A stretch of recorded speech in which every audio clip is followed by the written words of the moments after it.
Hello প্রিয় বন্ধুরা, আসসালামু আলাইকুম রহমতুল্লাহ বারাকাতু। আপনারা কেমন আছেন? আলহামদুলিল্লাহ, আমি আল্লাহর রহমতে অনেক ভালো আছি।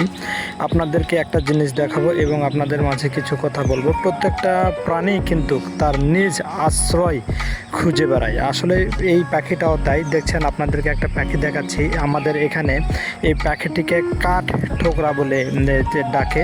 আপনাদের এলাকায় বা আপনারা কি বলে ডাকেন অবশ্যই কমেন্টে জানিয়ে দিন।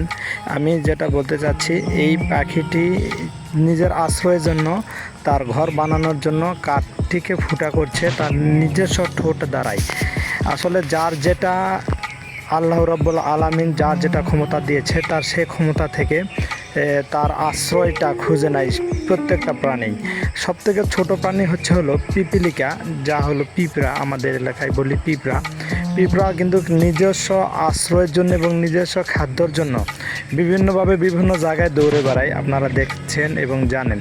তা সেক্ষেত্রে সে অবস্থান থেকেই আমি আসলে বলতে চাচ্ছি, আমরা প্রত্যেকটা প্রাণী কিন্তু আমার আশ্রয়ের জন্য খুঁজে বেড়াই, দৌড়ে বেড়াই। আসলে এই প্রাকৃতিক পরিবেশে এই ভিডিওটা করলাম। ভিডিওটা কেমন হয়েছে অবশ্যই আপনারা একটু কমেন্টস করে জানাবেন। আর যদি আপনারা আমার চ্যানেলে নতুন দেখে থাকেন, অবশ্যই চ্যানেলটিকে সাবস্ক্রাইব করে দিবেন।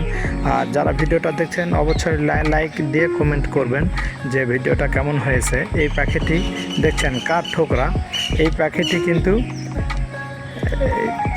তার নিজস্ব ঠোঁট দ্বারাই তার বাসা তৈরি করছে।